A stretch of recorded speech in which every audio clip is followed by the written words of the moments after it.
আমি আমার ব্যক্তি জীবন কিভাবে চালাবো সেই কথাটাও আল্লাহ রাব্বুল আলামিন কোরআনুল কারীমে নাজিল করেছেন। আমি আপনি আমার পরিবার আপনার পরিবার কিভাবে চালাবো সেই কথাটাও আল্লাহ রাব্বুল আলামিন কোরআনে বলেছেন, ঠিক কিনা বলেন? আপনি আমার সমাজ আমরা কিভাবে চালাবো সেই কথাটাও রব্বুল আলামিন কোরআনুল কারীমের ভিতরে বলেছেন, ঠিক কিনা বলেন? তাহলে আমরা যদি আমাদের পরিবারকে কেন্দ্র করে কিছু কথা বলি, তাহলে আমার মনে হয় কোরআনুল কারীম থেকে এই কথাগুলো বলা যাবে, ঠিক কিনা বলেন? একটু ছোট্ট করে আপনাদের কাছে প্রশ্ন করতে চাই, আগের চাইতে এই সমাজে কোরআন পড়নেওয়ালা ব্যক্তির সংখ্যা বাড়ছে না কমছে? আগের চাইতে হাফেজ সাহেবের সংখ্যা বাড়ছে না কমছে? আগের চাইতে মাহফিলের সংখ্যা বাড়ছে না কমছে? আগের চাইতে এই জমিনের ভিতরে মাদ্রাসার সংখ্যা বাড়ছে না কমছে? সবকিছু বাড়ার মানে হলো কোরআনওয়ালা ব্যক্তির সংখ্যা বাড়ছে, ঠিক কিনা বলেন? আরো একটা প্রশ্ন করি, এই সমাজে আগের চাইতে শান্তি বাড়ছে না কমছে? শান্তি বাড়ছে? মির্জাপুরে যে ভালো অবস্থা নাকি? মির্জাপুরে শান্তি বাড়ছে না কমছে? বাড়ছে। একটু দেখি আল্লাহ রাব্বুল আলামিন শান্তির ব্যাপারে কোরআনে কি বলছেন। আপনারা কিন্তু সবাই বলছেন কোরআন পড়নেওয়ালা ব্যক্তির সংখ্যা বাড়ছে। আমার কথা বুঝেন তো? আমি কিন্তু তুতলা মানুষ, দুই একটা কথা অস্পষ্ট হতে পারে, একটু কষ্ট করে বুঝে নেবেন। আল্লাহ রাব্বুল আলামিন কোরআন নাজিলের উদ্দেশ্য কোরআন নাজিলেই বর্ণনা করেছেন। আল্লাহ রাব্বুল আলামিন কোরআনুল কারীমের সূরাতুল ইব্রাহিমের ভিতরে সুস্পষ্টভাবে জানায়া দিলেন, কিতাবুন আনজালনাহু ইলাইকা লিতুখরিজান নাসা মিনাজ যুলুমাতি ইলান নূর। আল্লাহ রাব্বুল আলামিন বলেন, এই জন্য আমি কোরআনুল কারীম নাজিল করেছি যাতে করে মানুষগুলি অশান্তি থেকে শান্তির পথ পেতে পারে। জুলুমাত মানে অন্ধকার, নূর মানে আলো। জুলুমাত মানে হলো মানব রচিত বিধান, আর নূর মানে হলো আল্লাহর বিধান। জুলুমাত মানে হলো অশান্তি, আর নূর মানে হলো শান্তি। জুলুমাতের অর্থ যদি আপনি করেন মারামারি কাটাকাটি, আর নূরের অর্থ হবে শান্তি, তার মানে মারামারি কাটাকাটির বিপরীত। তাহলে আল্লাহ বললেন, আমি কোরআনুল কারীম নাজিল করেছি অশান্তি থেকে শান্তির পথ দেখাবার জন্য। আর এই সমাজের ভিতরে আগের চাইতে কোরআন পড়নেওয়ালা ব্যক্তির সংখ্যা বাড়লো, কিন্তু সমাজের 1 ইঞ্চি জায়গায় শান্তি বাড়ে নাই, বরঞ্চ অশান্তি বেড়েছে। তার মানে বোঝা গেল আল্লাহর কথার সাথে সমাজের কথা মিলে না। আল্লাহ কি মিথ্যা বলেছেন? নাউজুবিল্লাহ, আল্লাহ তো এরকম কথা বলতে পারে না। বরঞ্চ আল্লাহ কোরআন যেই জন্য নাজিল করেছেন, আমরা কোরআনটা ওই জন্য ব্যবহার করতে পারিনি। কথা বুঝতে পেরেছি আমরা? কোরআনটা কোথায় ব্যবহার করা দরকার? আমাদের সমাজের ভিতরে হিফজখানায় কোরআন তেলাওয়াত হয় কি হয় না? মুখস্থ হয় কি হয় না? আরেকটা হলো মাদ্রাসায় তাফসীর পড়ানো হয় কি হয় না? অনুবাদ পড়ানো হয় কি হয় না? তাফসীর মাহফিলে কোরআনের আলোচনা হয় কি হয় না? আপনি মাদ্রাসাগুলিতে মাহফিল হলে কোরআনের আলোচনা হয় কি হয় না? আপনারা দেখবেন মানুষ মারা গেলে কোরআন খতম হয় কি হয় না? তারাবির সালাতে কোরআন খতম হয় কি হয় না? 5 ওয়াক্ত সালাতে আমরা তেলাওয়াত করি কি করি না? সকল জায়গায় কোরআনুল কারীম আছে, কিন্তু এই সমাজে শান্তি নাই। এর পিছনে একটা কারণ অবশ্যই আছে। এর ভিতরে সবচেয়ে বড় কারণ হলো এই কোরআনুল কারীম আল্লাহ রাব্বুল আলামিন যেই জন্য নাজিল করেছিলেন, হুবহু ওই জন্য কোরআনটা আমরা ব্যবহার করতে পারি নাই। আমরা শুধু নামাজে তেলাওয়াতের জন্য কোরআন ব্যবহার করেছি, তারাবির সালাতে কোরআন ব্যবহার করেছি। আমরা শুধু কোরআনুল কারীমটা মাদ্রাসায় তাফসীর পড়িয়েছি, তাফসীর মাহফিল করে কোরআন শুনেছি, এরকম মাহফিল করে কোরআন শুনেছি, কিন্তু কোরআনটা আল্লাহ যে জন্য নাজিল করলেন ওটা আমরা ব্যবহার করে নাই। তার মানে কোরআন হলো রুলস, কোরআন হলো আইন, কোরআন হলো বিধান, কোরআন হলো সংবিধান। এই কোরআনুল কারীম সংবিধান হিসেবে আমার ব্যক্তি জীবন থেকে শুরু করে সংসদ ভবন পর্যন্ত, আমার ব্যক্তি জীবন থেকে শুরু করে পরিবার জীবন, অর্থনৈতিক জীবন, সামাজিক জীবন, রাজনৈতিক জীবন, অর্থনীতিতে, পররাষ্ট্রনীতিতে, স্বরাষ্ট্রনীতিতে দেশ পরিচালনার আইন হিসেবে যেই সংবিধানটা ব্যবহার করার দরকার ওই সংবিধানের নাম হলো কোরআনুল কারীম। কিন্তু আপনি একটু লক্ষ্য করে দেখেন, আমার ব্যক্তি জীবনে কোরআন নাই, আমার পরিবার জীবনে কোরআন নাই, আমার অর্থনৈতিক জীবনে কোরআন নাই, রাষ্ট্রীয় জীবনে কোরআন নাই, রাজনৈতিক জীবনে কোরআন নাই, সংসদীয় জীবনে কোরআন নাই, পররাষ্ট্রনীতিতে কোরআন নাই, স্বরাষ্ট্রনীতিতে কোরআন নাই। আমরা মসজিদে যদি যাই, মসজিদের ভিতরেও কোরআনের বিধান প্রয়োগ নাই, ঠিক কিনা বলেন? মাদ্রাসাতেও কোরআনের বিধান প্রয়োগ নাই। যে সমাজে কোরআনুল কারীম আল্লাহ নাজিল করেছিলেন ওই সমাজে যারা কোরআন পড়ে, কোরআন পড়নেওয়ালা ব্যক্তিগুলো পর্যন্ত কোরআন জানা থাকা সত্ত্বেও, কোরআনের বিধান জানা থাকা সত্ত্বেও এই সমাজের কিছু ব্যক্তিদের বাধার কারণে ওই আলেম সমাজের ব্যক্তিরাও নিজেরাও কোরআন তেমন একটা মানতে পারে না, মানুষকে মানাবার জন্য প্রয়োগ করতে পারে না, ঠিক কিনা বলেন? সম্মানিত হাজিরিন, যদি সামনের দিকে আগাই আমার সমস্ত জায়গায় অশান্তি। আপনি একটু তাকান আপনার ব্যক্তি জীবনের দিকে, কিরকম ভাবে তাকাবেন? আপনার ব্যক্তি জীবনে দেখেন আপনি সারাদিন পার করার পরে মাথায় সারাদিন ঘুরঘুর করে টেনশন থাকে না? থাকে না? কথা বলেন, থাকে কি থাকে না? আমি যখন থেকে আপনাদের মাহফিলে রওনা দিলাম, এখানে পৌঁছাবার আগ পর্যন্ত একটা টেনশন ছিল মাথার ভিতরে। ওই টেনশনের কারণে মাথা ব্যথা শুরু হয়ে গেছে। তো শান্তি আছে না নাই? রাত্রে ঘুমাইতে যাবেন, আপনার ঘুম হয় না। একটা জিনিস আপনাকে বলি, আমরা এক বিছানায় 3 জন মানুষ ঘুমাই। আমার ছোট্ট ছেলেটা 10টা থেকে 10:30 বাজলে তাকে আর ঘুম আটকানো যায় না, সে ঘুমায় যায়। সে কি হয়ে যায়? ঘুমায় যায়। আবার ফজরের 5-10 মিনিট আগে মোবাইলে অ্যালার্ম একটা বাজে, আবার আমার ছেলের একটা অ্যালার্ম।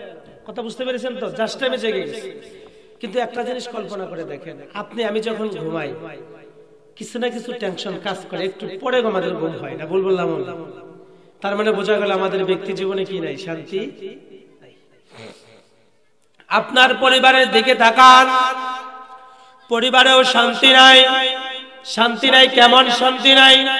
আজকে বাবার সাথে সন্তানের কি নাই? তেমন মিল নাই, সম্পর্ক ভালো না। আজকে মায়ের সাথে সন্তানের সম্পর্ক ভালো না, কেমন জানি গরমিল, যে কারণে অশান্তি। না ভুল বললাম? আপনি ভাইয়ের সাথে বোনের একটা সম্পর্ক দেখেন, ভাই বোনের সাথে সম্পর্কের মিল নাই।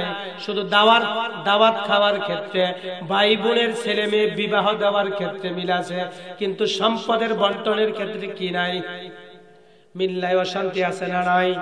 আপনার স্বামী স্ত্রীর ভিতরে কি নাই? তেমন সম্পর্ক ভালো না, অশান্তিতে ভরে গেছে পারিবারিক জীবনটা, ঠিক কিনা বলেন? আজকে যদি এখানে 3টা বিষয় নিয়ে কথা বলি, আপনি আমার পরিবারের শান্তি ফিরে আসবে কিনা?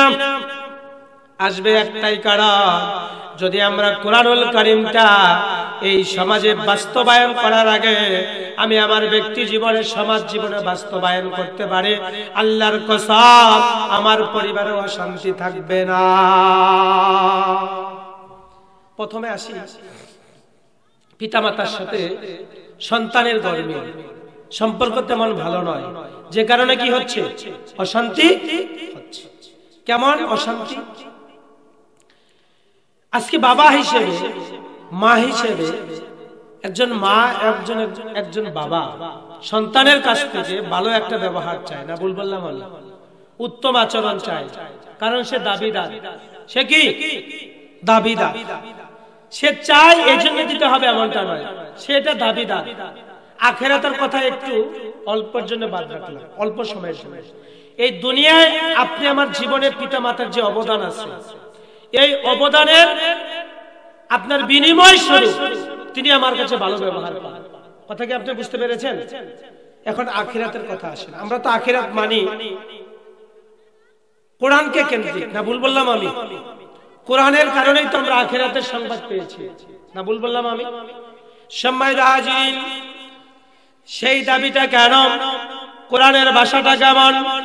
আল্লাহ রাব্বুল আলামিন কোরআনুল কারীমের ভিতরে সুস্পষ্টভাবে জানিয়ে দিলেন, আপনি আমার কলিজার টুকরা নবী রাহমাতুল লিল আলামিন মেরাজে গিয়েছিলেন কিনা? কোন মাসে গিয়েছিলেন? কোন মাসে? কেউ জানেন না? রজব মাস। এটা কি মাস? এই মাসেই তো মেরাজে গিয়েছিলেন আল্লাহ রাসূল সাল্লাল্লাহু আলাইহি সাল্লাম। মেরাজ থেকে 4টা জিনিস নিয়ে আসছেন। কয়টা? তার 4 নাম্বার হলো তিনি 14টা কর্মসূচি নিয়ে আসছেন। কয়টা? 14টা। এই 14টা কর্মসূচি আল্লাহ রাব্বুল আলামিন সূরা বনী ইসরাঈলে 22 নম্বর আয়াত থেকে 38 নম্বর আয়াত পর্যন্ত আলোচনা করেছেন। সুবহানাল্লাহ।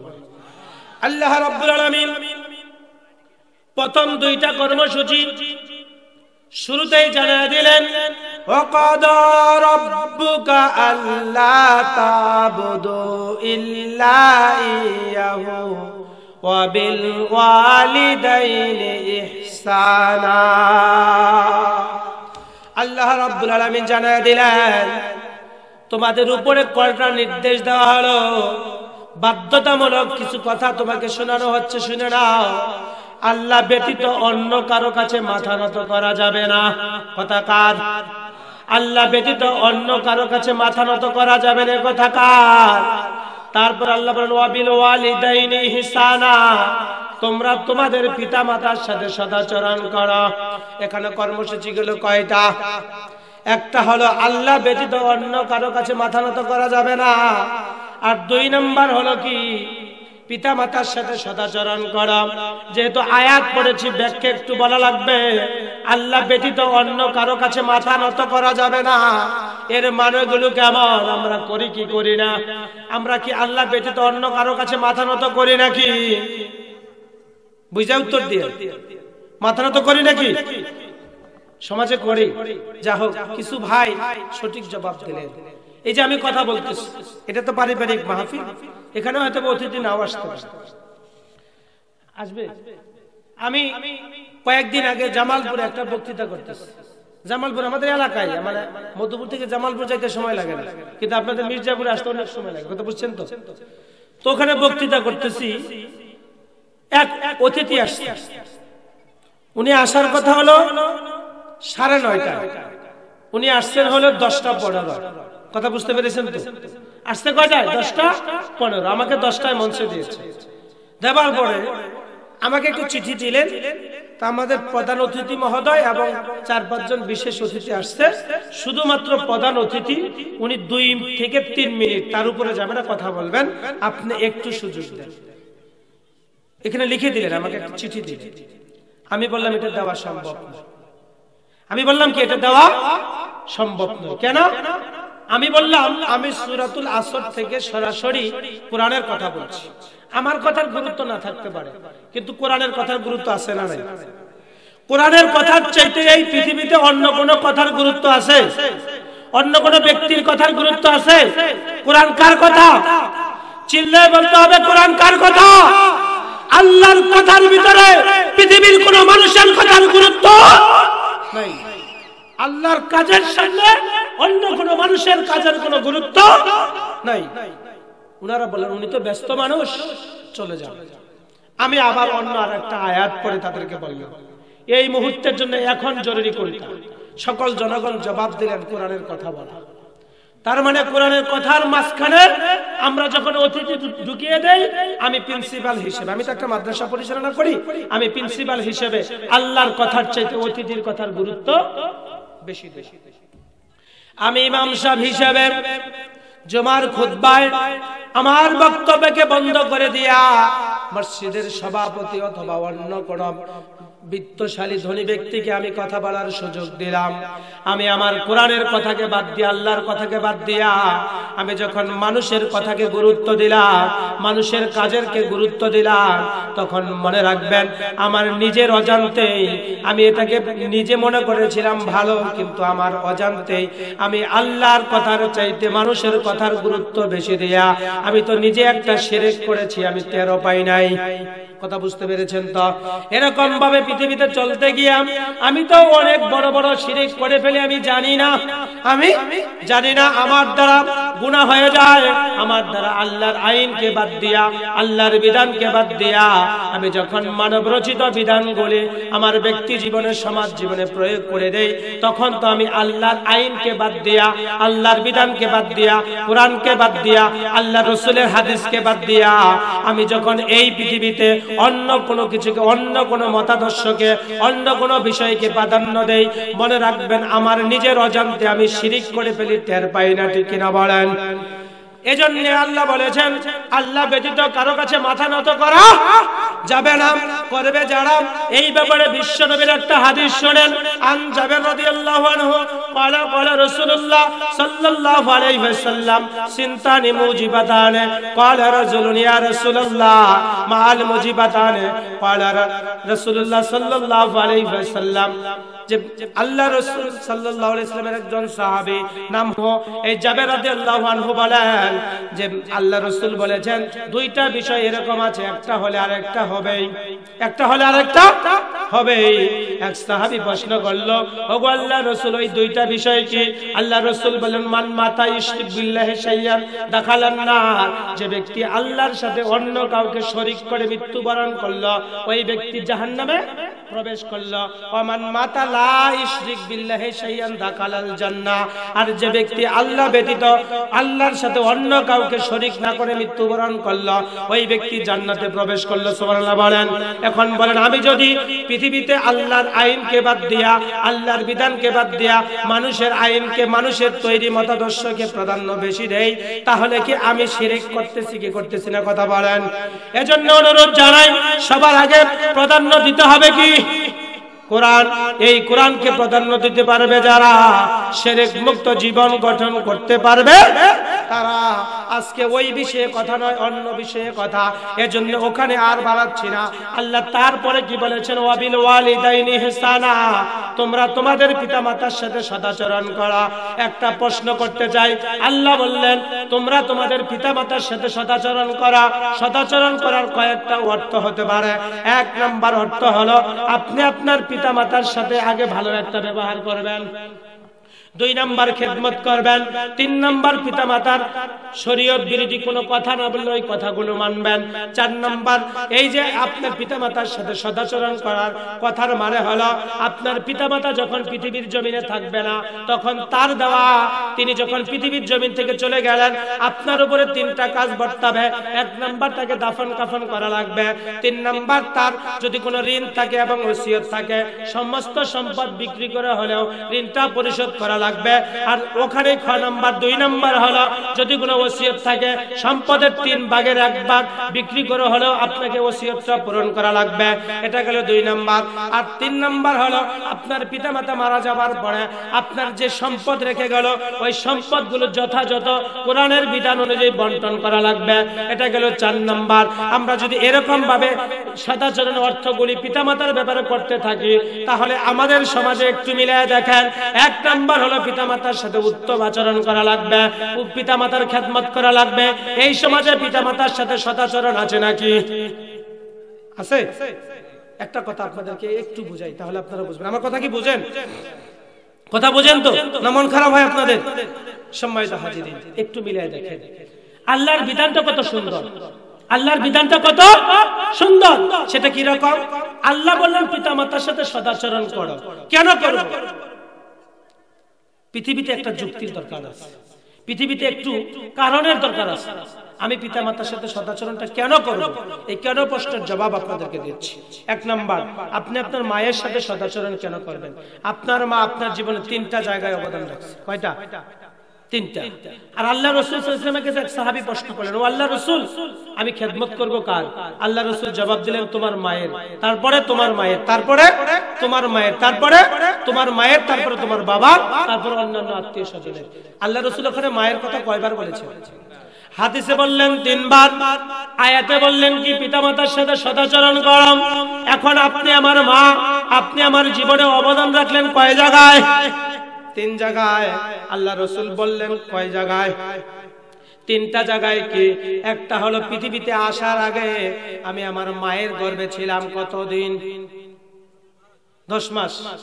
সবাই তো 10 মাসের পক্ষে নাকি? একটু বুঝা জবাব দিয়েন কিন্তু। সবাই 10 মাস। আবার শুনি যে 10 মাস 10 দিন, তাই শুনি না? আজকে একটা কথা আপনাদেরকে বলে যাই, লম্বা কথা বলতে পারবো না তো, আমি দেরিতে আসছি। আমরা আমাদের মায়ের গর্ভে 9 মাস কিছু সামথিং সময় বেশি ছিল। এটা ডাক্তারদের সাথে কথা বলবেন, বিশ্বনবীর হাদিসগুলো একটু সুন্দর করে গবেষণা করবেন, তাহলে পাবেন। এই 10 মাস যে কোন জায়গা থেকে ঢুকছে এটা আমার জানা নেই। কথা বুঝতে পেরেছেন তো? 10 মাস কোন জায়গা থেকে ঢুকছে এটা আমার জানা নাই, তবে 9 মাসের একটু বেশি সময়, 10 দিন হতে পারে। কথা বুঝতে পেরেছেন তো? সম্মানিত হাজিরিন, এই দীর্ঘ 9 মাসের বেশি সময় আমি আমার মায়ের গর্ভে ছিলাম। মা এই সময় কষ্ট স্বীকার করছে কি করে নাই? ডাক্তারদের সাথে কথা বলবেন, এই ডাক্তারদের সাথে কথা বললে আপনি জানতে পারবেন ন্যূনতম একটা মা আপনি পৃথিবীতে আসার আগে আপনি যখন পেটের ভিতরে ছিলেন, অথবা প্রথম 3 মাস, মাঝখানের 3 মাস, অথবা শেষের 3 মাস, এরকম ভাবে একজন মা বমি করে কি করে না? খাইতে বসেছে বমি করে কি করে না? বমি করতে করতে তার শরীরটা দুর্বল হয়ে যায় কি যায় না? শুধু তাই নয়, একটু দেখেন গভীর রাত যখন বেড়ে যায় তখন মায়ের পেটের ভিতরে ব্যথা বাড়ে কি বাড়ে না? সম্মানিত হাজিরিন, পেটের ভিতরে ব্যথা বাড়ে কি বাড়ে না? রাত জেগে জেগে মা ওই ব্যথাগুলো সহ্য করে। এই যে শীতের রজনী এসেছে, এই শীতের রজনীতে আপনি আমার মা, আমরা যখন মায়ের গর্ভে ছিলাম, মা একবার বিছানায় বসেছে, আরেকবার কি করেছে? সোফায় গিয়ে বসেছে, আরেকবার দেখবেন একটু ঘরের ভিতরে পায়চারি করে, এক পা দুপা করে হাঁটা চলাফেরা করে রাত্রি পার করে কি করে না? কথা বলেন, কথা বলেন, করে কি করে না? তার মানে বোঝা গেল এই মা এত কষ্ট স্বীকার করেছেন। পেটের ভিতরে যখন আমরা ছিলাম তখন আমাদের খাবারের, আমার মা খাবারের কষ্ট করেছেন, আমার মা বমি করেছে, আমার মা দুর্বল হয়েছে, রাত জেগেছে, পেটের ব্যথা সহ্য করেছে। এই যে পেটের ভিতরে থাকা অবস্থায় আপনি আমার মা যে কষ্টটা স্বীকার করলো, এই কষ্টের দাবি অনুযায়ী আমার মায়ের সাথে আমার কেমন আচরণ করা উচিত? কথা মনে বোঝেন নাই? কেমন আচরণ করা উচিত? সম্মানিত হাজিরিন, শুধু এতটুকুনি নয়, এটা গেল পেটে থাকা অবস্থায়। আবার আমরা যখন পৃথিবীতে আগমন করেছি তখন মায়ের গর্ভে থেকে যেদিন আগমন করলাম, আমার মা যেদিন আমাকে ভূমিষ্ঠ করেছে ওই দিন মায়ের প্রসবের বেদনা হয়েছে কি হয় নাই? কথা বলতে হবে, হয়েছে কি হয় নাই? এই পৃথিবীতে যত ব্যথা হয় ডাক্তার আপনার প্যাটার্ন তৈরি করেছে ব্যথার, তোর মধ্যে 1 নম্বর ব্যথার প্যাটার্নের ভিতরে যেই ব্যথাটাকে তারা 1 নম্বরে এনেছে, ওই ব্যথাটা হলো যখন সন্তান পৃথিবীতে আগমন করে প্রসবের বেদনা, এটা হলো 1 নম্বর। 2 নম্বর অ্যাপেন্ডিসাইটের যে বেদনা হয়, এটা অনেক কষ্টের বেদনা হয়।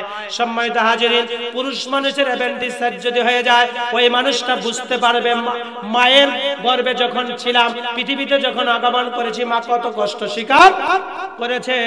সম্মানিত হাজিরিন, যেদিন পৃথিবীতে আগমন করেছিলাম ওদিন তো মা কষ্ট স্বীকার করেছে 16 থেকে 18 ঘন্টা পর্যন্ত। শুধু তাই নয়, আর একটু সামনে আগালে আমরা বুঝতে পারবো মা কতটুকু স্বীকার করেছে কষ্টটা। আপনি আমার কলিজার টুকরা নবী রাহমাতুল লিল আলামিন, সকলে বলেন সাল্লাল্লাহু আলাইহি ওয়াসাল্লামের একটি হাদিসের অনুবাদ আপনাদেরকে শোনাই। যেদিন আমরা পৃথিবীতে আগমন করব ওই দিন আমার মা কত কষ্ট স্বীকার করেছিলাম, আর আমরা কি করেছিলাম, মায়ের সাথে কেমন আচরণ করেছিলাম তার একটা নমুনা তুলে ধরি। আপনি আমার কলিজার টুকরা নবী রাহমাতুল লিল আলামিন, তিনি বলেন মায়ের রেহেমটা যেদিন খুলে যায় তখন সন্তান পৃথিবীতে আসার জন্য ও অধিক বেশি ব্যতিব্যস্ত হয়ে যায়। কেমন ব্যতিব্যস্ত হয়ে যায়? সন্তান যত তাড়াতাড়ি পৃথিবীতে আসতে পারে এই জন্য পেটের ভিতরে একটু বেশি বেশি কি করে পা এবং হাত নাড়াচাড়া দেওয়া শুরু করে, আর পেটের ভিতরে পা এবং হাত নাড়াচাড়া দেওয়ার কারণে মায়ের পেটের ভিতরে ব্যথা বাড়ে না কমে? কথা বলতে হবে, ব্যথা বাড়ে না কমে? সেটা কিরকম বাড়ে তার নজির তুলে ধরি।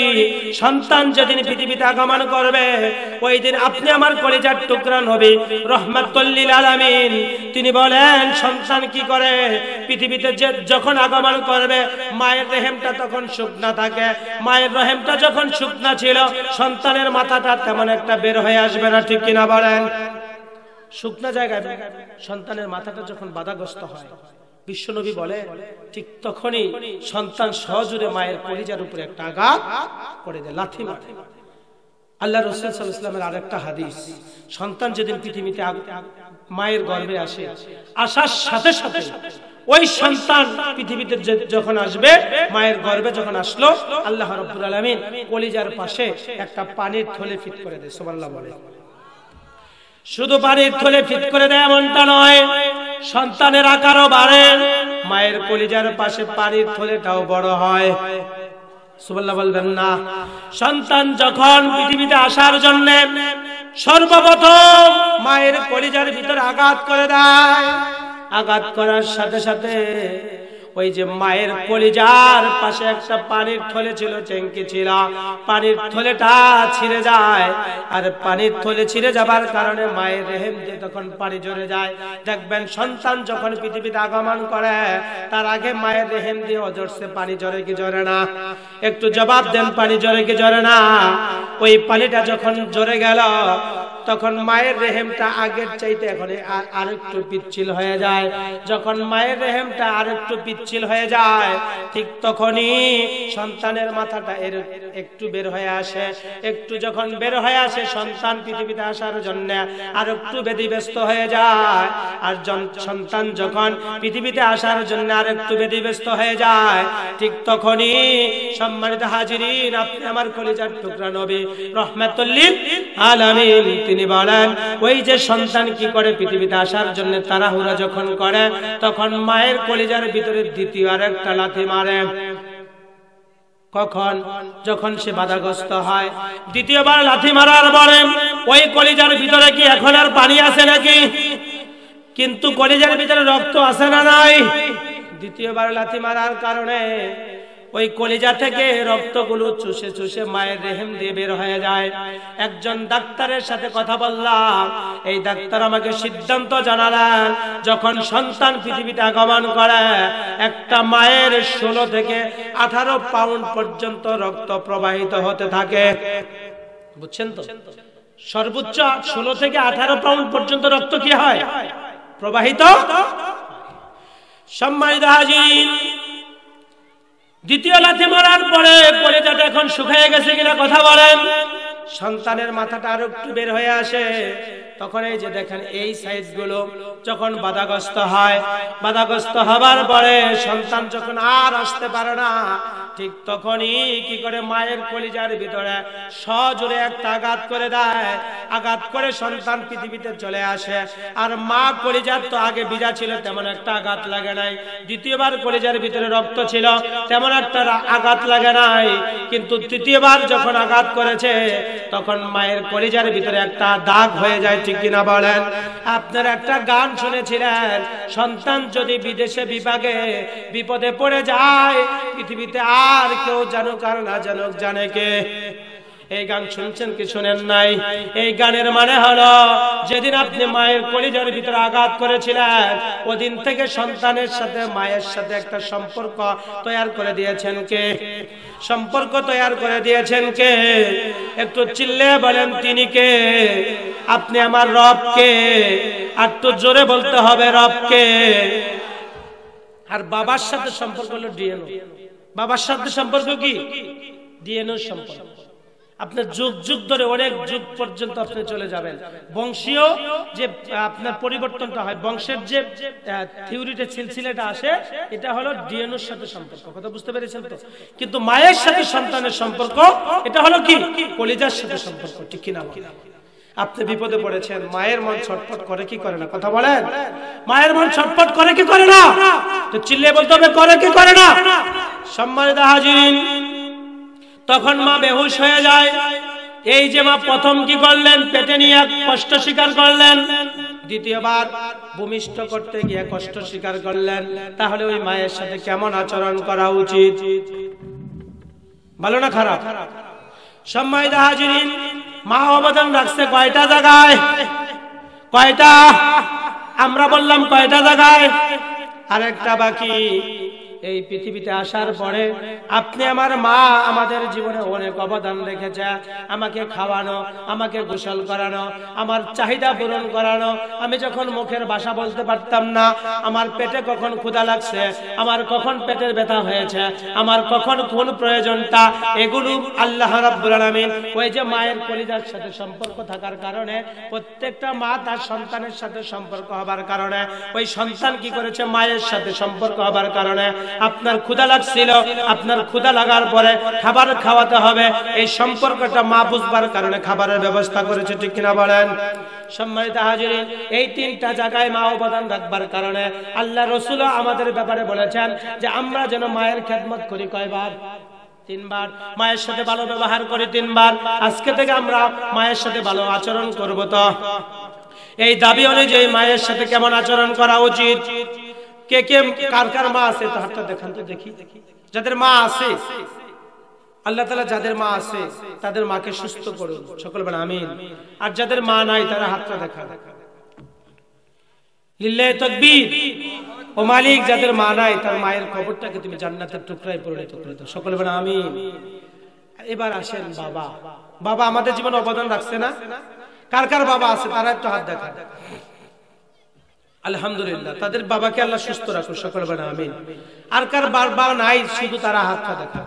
যাদের বাবা নাই, ও মালিক যারা হাত তুলেছে বাবা নাই, বাবা নাই পৃথিবীতে আসলে মনে হয় যে কেউই নেই, নাকি বলেন? সেই বাবার কবরটাকে তুমি জান্নাতের টুকরায় পরিণত করে দাও, সকলে বলেন আমিন। যারা বাবা হয়েছে তারা একমাত্র বাবার মর্ম বোঝে।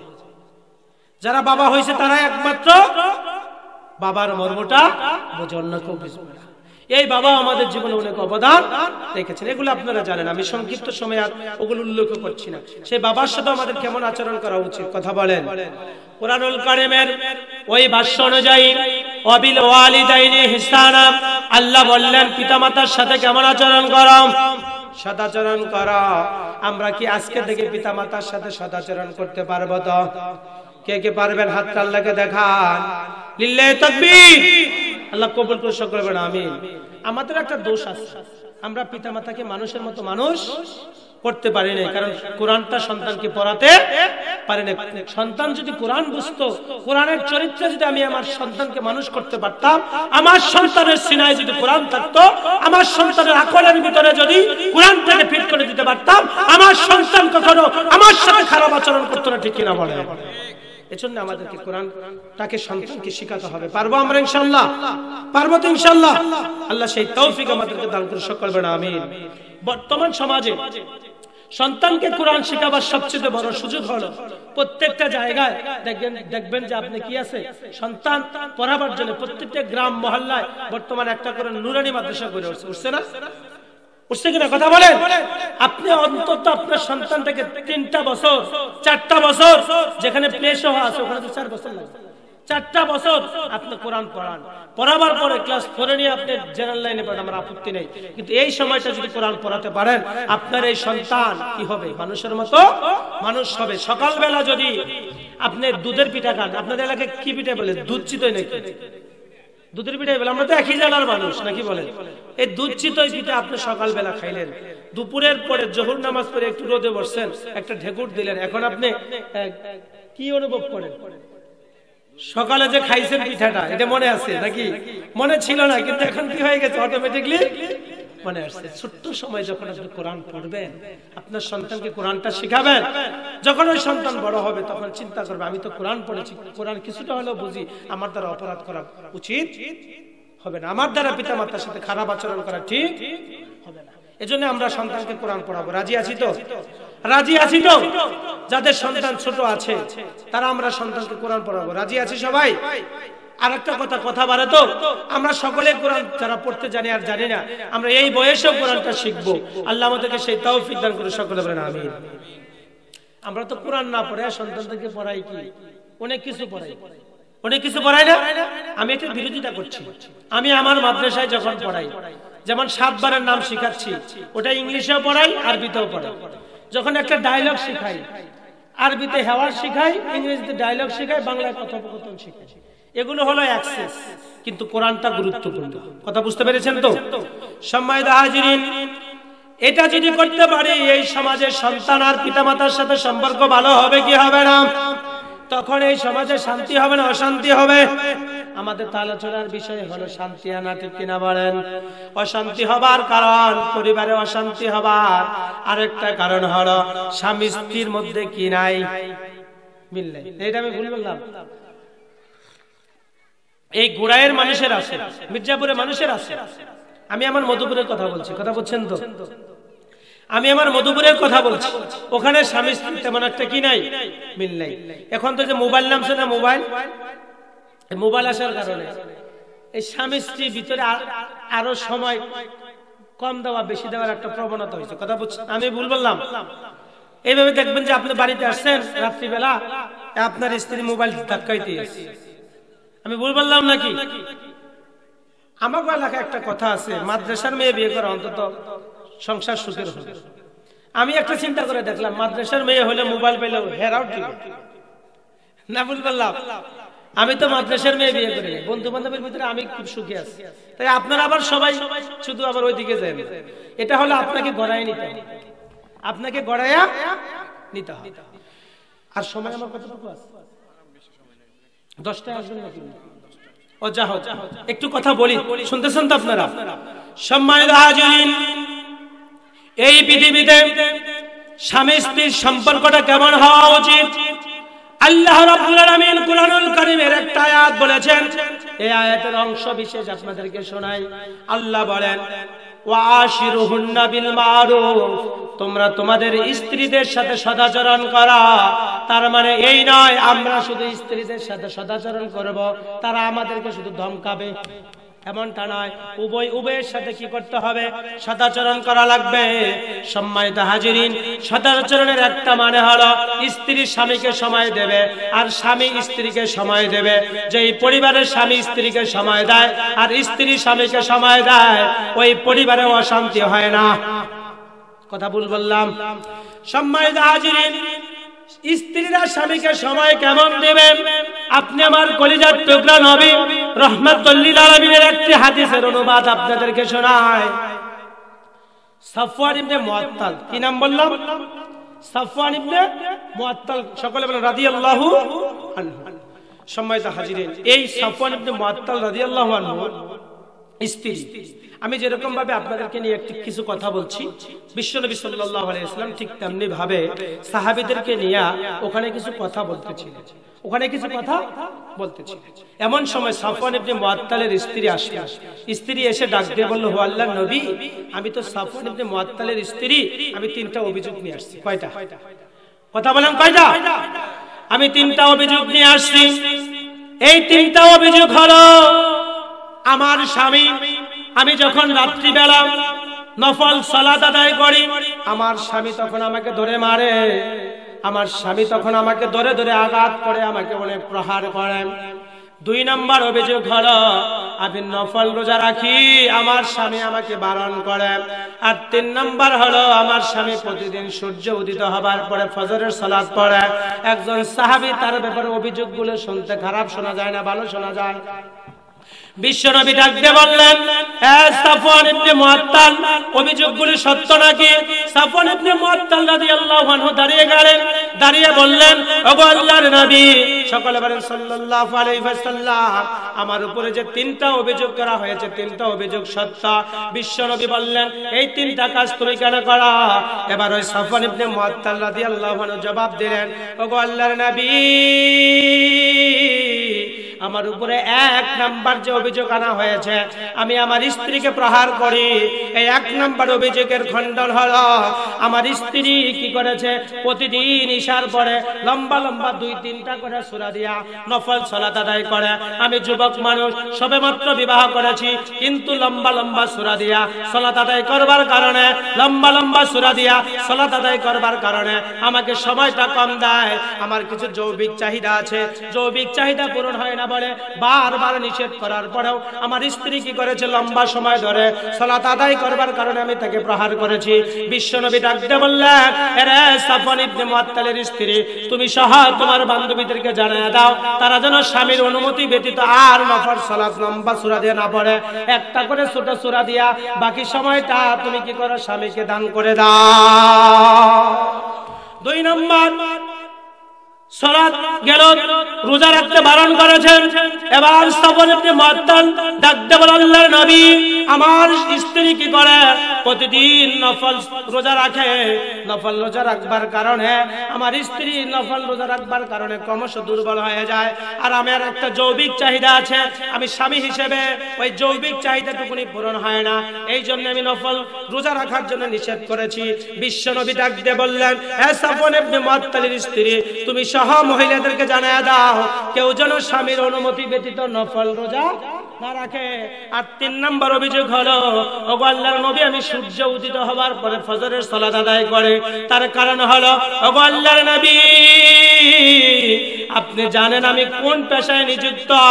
আমার বংশের মানুষগুলি গভীর রাত জেগে জেগে মানুষের জমিনে সেচের কাজ করে, পানি সেচের কাজ করে, ফসলের ভিতরে পানি দেয়। আর ফসলের ভিতরে পানি দেওয়ার কারণে আমরা শেষ রাত্রিতে ঘুমিয়ে যাই, আর শেষ রাত্রিতে ঘুমাবার কারণে আমরা ফজরের সময় জাগতে পারি না।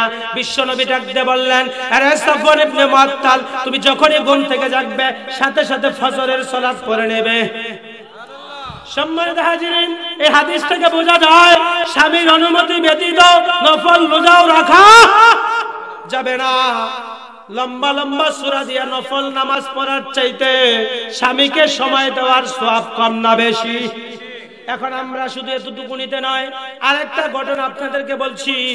এই ঘটনা বললে আপনারা বুঝবেন আমরা পুরুষ মানুষ হিসেবে, আমরা স্বামী হিসেবে স্ত্রীকে কেমন সময় দেওয়া উচিত। ওমর ইবনে খাত্তাব রাদিয়াল্লাহু আনহু যখন ক্ষমতার মসনদে বসা, যখন তিনি খলিফা, তখন এক মহিলা আসলেন, এসে ডাক দিয়ে বলল, হে আমিরুল মুমিনিন আমার স্বামী এমন একজন স্বামী সারা রাত কি করে নফল ইবাদত করে, দিন রোজা রাখে, আর জঙ্গলে কাঠ কাটে ওটা বিক্রি করে আমরা হালাল ভাবে সংসার চালাই। এই স্বামী ভালো না খারাপ? ভালো না খারাপ? ওমর ইবনে খাত্তাব রাদিয়াল্লাহু আনহু ডাক দিয়ে বললেন, তোমার স্বামী ভালো মানুষ, চলে যাও। ওই মহিলা চলে যাইতেছিল, পিছন দিক থেকে হযরত আলী ইবনে আবি তালিব রাদিয়াল্লাহু আনহু ডাক দিয়ে বললেন, ওগো আমিরুল মুমিনিন আপনি খলিফা বলে যা কিছু করবেন আমরা মেনে নিতে পারি না। এই মহিলা আসলে বিচার নিয়া, আর আপনি বিচার না করে তাকে বিদায় করে দিলেন, কারণটা কি? এই মহিলা কোনো বিচার দিছে নাকি? এই মহিলা কোনো বিচার দিয়েছে নাকি? সম্মানিত হাজিরিন, হযরত ওমর ইবনে খাত্তাব রাদিয়াল্লাহু আনহু ডাক দিয়ে বললেন, এই মহিলা তো কোনো বিচার দেয় নাই, আমি বিচারটা করব কি? এবার ওই আলী ডাক দিয়ে বললেন, এই মহিলা তার কথাগুলোর মাঝখানে, স্বামীর প্রশংসার মাঝখানে বিচার দিয়েছে, আপনি বুঝতে পারেন নাই। আপনি কি কুরআনুল কারীমের ওই আয়াতটা পড়েন নাই, ওয়াশিরুহুন্না বিল মারুফ, তোমরা তোমাদের স্ত্রীদের সাথে সদাচরণ করো। এর মানে হলো ওই স্বামী সারা দিন নফল রোজা রাখে, আর সারা দিন কি করে, ওই যে সারা রাত নফল ইবাদতে কাটায়, জঙ্গলে কাঠ কাটে। এই মহিলা অভিযোগ করলো, ওগো আমিরুল মুমিনিন আমার স্বামী সারা দিন জঙ্গলে কাঠ কাটলো, রোজা রাখলো, আর সারা রাত ইবাদতে কাটালো। তার মানে হলো নির্জনে নিবৃত্তিতে আমি স্ত্রী হিসেবে স্বামীর কাছ থেকে কিছু সময় পাওয়ার কথা ছিল, আমার স্বামী ওই সময়টুকু আমাকে দেয় নাই। ওমর ইবনে খাত্তাব রাদিয়াল্লাহু আনহু ডাকলেন, ডেকে বললেন, এ মহিলা তুমি শোনো, তোমার স্বামীকে ডাকা। তার স্বামীকে ডাকা হলো, ডাকবার পরে তাকে বলা হলো যে তুমি পুরুষ মানুষ হিসেবে প্রতিদিন নফল রোজা রাখো, এটাও ঠিক নয়। কিছু সময় রোজা ছেড়ে দিতে হবে শরীরকে কি রাখার জন্য, সুস্থ রাখার জন্য। আর সারা রাত তুমি ইবাদতে কাটাতে পারবে না, তুমি কিছু সময় ইবাদত করবে, কিছু সময় ঘুমাবে, কিছু সময় তুমি তোমার স্ত্রীকে দেবে, আবার কিছু সময় তুমি ইবাদত করে কাটায় দেবে। সুবহানাল্লাহ বলেন। এই জন্য সারা রাত ইবাদত করা জায়েজ নাই। ইবাদত কিছু সময় করবেন, কিছু সময় শরীরের হক অনুযায়ী ঘুমাবেন, কিছু সময় স্ত্রীকে দেবেন, আবার কিছু সময় ইবাদত করবেন। এরকম ভাবে আমরা রাত পার করতে পারবো তো? কথা বলেন, পারবো তো? এই হাদিস থেকে বোঝা যায় স্বামী হিসেবে স্ত্রীকে সময় দেওয়ার দরকার আছে না নাই? দরকার আছে না নাই? যদি দিতে পারি এই সমাজে কি হবে না? অশান্তি হবে না। আর একটা অশান্তির কারণ বলে আমি আমার আলোচনা শেষ করব।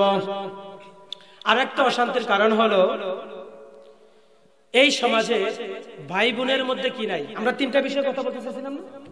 ভাই বোনের মধ্যে কি নাই? মিল নাই। কি নিয়া? সম্পদ নিয়ে। আলহামদুলিল্লাহ, আল্লাহ রাসূল সাল্লাল্লাহু আলাইহি ওয়াসাল্লামের একটা হাদিস আপনাদেরকে শুনে, হাদিসের অনুবাদ শুনে, আমার তো সময় শেষ। আল্লাহ রাসূল বলেন, যদি কোনো ভাইয়ের কারণে বোন চোখের পানি ফেলায় ওই ভাই জাহান্নামী। কথা কার? আল্লাহ রাসূলের কথা। কার? কোন ভাইয়ের কারণে বোন যদি চোখের পানি ফেলায় ওই ভাই কি? জাহান্নামী শাসন করছিলেন এই জন্য না। এটার কারণ হলো এই ভাই ওয়ারিশ না দেবার কারণে। বোন যদি চোখের পানি ফেলায় এই ভাই কি জাহান্নামী। এজন্য কুরআনুল কারীমের সূরা নিসার 11 নম্বর আয়াতে আসছে, আল্লাহ বলছেন যে দুইজন মহিলার সমান বোনের সমান একজন ভাই কি পাবে? সম্পদ পাবে। বোনদেরকে বলবো এই সম্পদ আপনাদেরকে নিতে হবে, আর ভাইদেরকে বলবো এই সম্পদ দিয়ে দিতে হবে। যখন ওই যে প্রথমে বলছিলাম বাবা মারা যাওয়ার পরে 3 নাম্বার কাজ হলো ওয়ারিশ বন্টন করা। আপনি ভাই হিসেবে আপনার দায়িত্ব হলো আপনার বোন যখন বাবা যখন মারা গেল তখন বোনকে ডাক দিয়া তার ওয়ারিশটা বুঝিয়ে দিয়ে বলতে হবে, বোন তুমি তোমার জায়গা জমি নিয়ে আমাকে জান্নাতের রাস্তাটা কি করে দাও, সহজ করে দাও। কিন্তু আমরা তা না করে ইনায়ে বিনায়ে কি করি? ইনায়ে বিনায়া এলেমেলো করে আমরা এটাকে বিদায় করে দিন। এবং আমি ভুল বললাম, এটা কথা বলেন ভুল বললাম, এ কথা বলা জায়েজ নাই যে বোন আমি তো চলতে পারি না, আমার ছেলেগুলোও চলতে পারে না, এগুলো কথা বলাও কি জায়েজ নাই।